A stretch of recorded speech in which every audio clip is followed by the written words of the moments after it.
বড় স্ট্রেংথ এখন pace bowling department.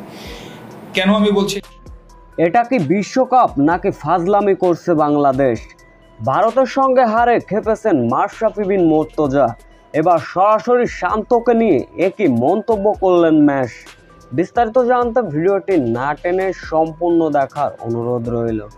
বিশ্বকাপে নিজেদের শেষ প্রস্তুতি ম্যাচে ভারতের বিপক্ষে মাঠে নেমেছিল বাংলাদেশ, যেখানে ভারত বাংলাদেশকে 183 রানের মহা লক্ষ্য ছুড়ে দেয়। কিন্তু বাংলাদেশ যেন তাদের কাছে বাচ্চা ছিল। রান তাড়া করতে নেমে শুরুতে বাংলাদেশের টপ অর্ডারদের ছিল ব্যর্থতা। তবে মিডল অর্ডারে মাহমুদুল্লাহ রিয়াদ এবং সাকিব আল হাসান শেষ পর্যন্ত লড়াই করেছেন। মাহমুদুল্লাহ রিয়াদ 40 রানে রিটায়ার্ড হয়ে মাঠ ছাড়েন। তবে শেষ রক্ষা হয়নি বাংলাদেশের। নির্ধারিত ওভার শেষে 9 উইকেট হারিয়ে মাত্র 122 রান তুলতে সক্ষম হয় টাইগাররা, যার ফলে ভারতের কাছে 60 রানের পরাজয় বরণ করে বাংলাদেশ।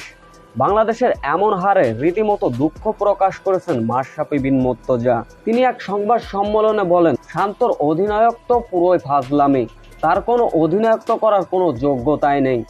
দলের ক্যাপ্টেন যদি এমনভাবে খেলে, এমনভাবে ক্যাপ্টেন্সি করে, সেক্ষেত্রে বাংলাদেশ বিশ্বকাপের মঞ্চে বেশি দূর টিকে থাকতে পারবে না।